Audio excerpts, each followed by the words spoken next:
CP హయాంలోనే న్యాయవాదులకు సంక్షేమ నిధి కోసం 100 కోట్ల రూపాయలు వాళ్ళకు కేటాయింపులు చేసి అందులో 25 కోట్ల రూపాయలు ఖర్చు కూడా ఎప్పుడైనా జరిగింది అని అంటే అది కూడా వైఎస్ఆర్సీపీ ప్రభుత్వ హయాంలోనే.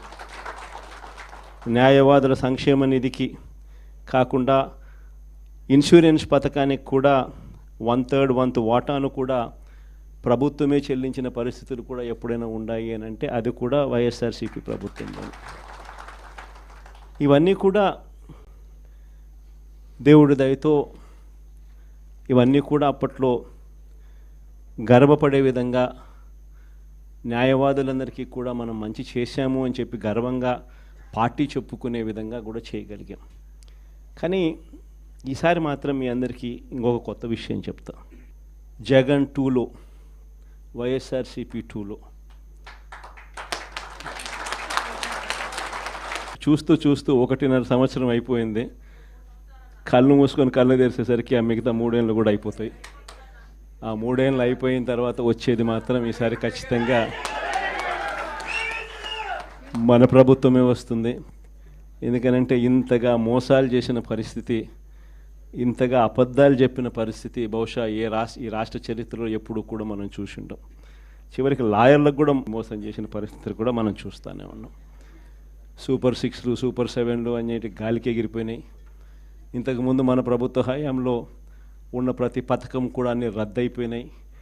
వీళ్ళు చెప్పిన హామీలన్నీ కూడా మోసంగా మిగిలిపోయిన పరిస్థితుల మధ్య ఒకవైపున అన్ని అబద్ధాలు మోసాలుగా కనిపిస్తూ ఉన్న పరిస్థితులు ఒకవైపున ఉంటే, మరోవైపున వ్యవస్థలన్నీ కూడా పూర్తిగా దిగజారిపోయిన పరిస్థితులే కనిపిస్తూ ఉన్నాయి. చదువుల రంగం తీసుకున్న, పేదవాడి ఆరోగ్యానికి సంబంధించిన రంగం తీసుకున్న, వ్యవసాయ రంగం తీసుకున్న, లా అండ్ ఆర్డర్ తీసుకున్న, గవర్నెన్స్లో ట్రాన్స్పరెన్సీ తీసుకున్న, ఏ రంగాన్ని తీసుకున్నా కూడా అన్ని రకాలుగా తిరోగమనమే కనిపిస్తుంది తప్ప ఈ రాష్ట్ర ప్రభుత్వంలో ఎక్కడా కూడా పురోగతి, అభివృద్ధి అనేది ఎక్కడా కనిపించని పరిస్థితి. మరోవైపున విచ్చలవిడి కరప్షన్, ఎక్కడ చూసినా కానీ కరప్షన్ అనేది మామూలుగా లేని పరిస్థితిలో ఈరోజు చూస్తూ ఉన్నాం.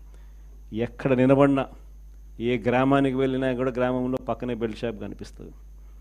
విచ్చలవిడిగా బెల్ట్ షాపులు మన కళ్ళ ముందనే ఎంఆర్పి రేట్ కన్నా ఎక్కువ రేటుకి అమ్ముతూ ఉన్నారు.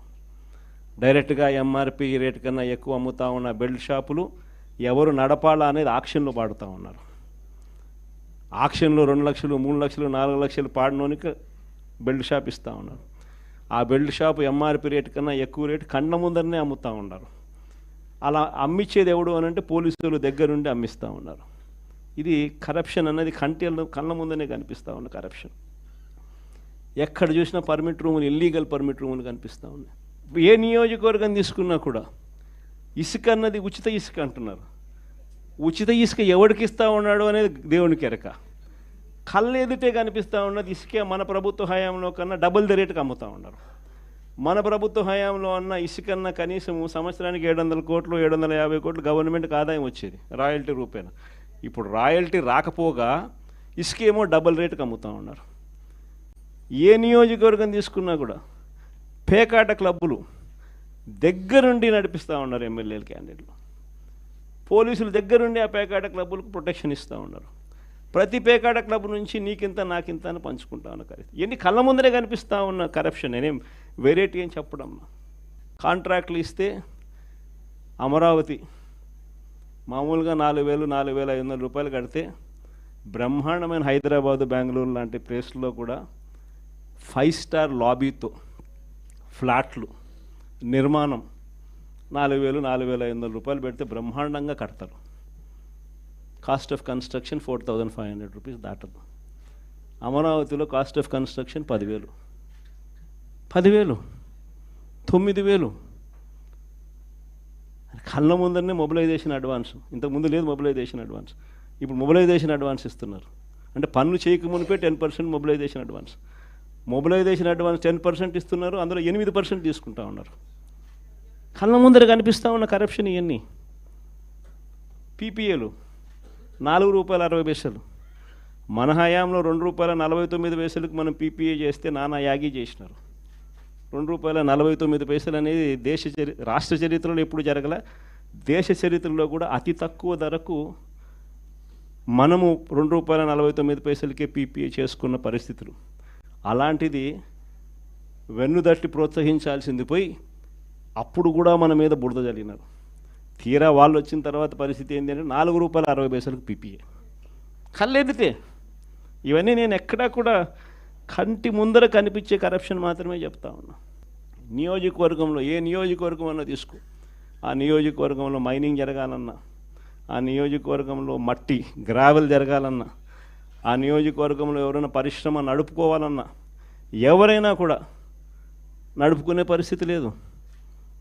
రావాలా, ఎమ్మెల్యేతో మాట్లాడుకోవాలా, ఎమ్మెల్యేకి ఇంత డబ్బు ఇవ్వాలా, పోలీసులు దాని దగ్గరుండి సహకరిస్తారు. ఎమ్మెల్యే ఇంత తీసుకుంటాడు, పైకి ఇంత పంపిస్తున్నాడు. కళ్ళ ముందర కనిపిస్తూ ఉన్న కరప్షన్ ఏంది విడిగా జరుగుతూ ఉంది.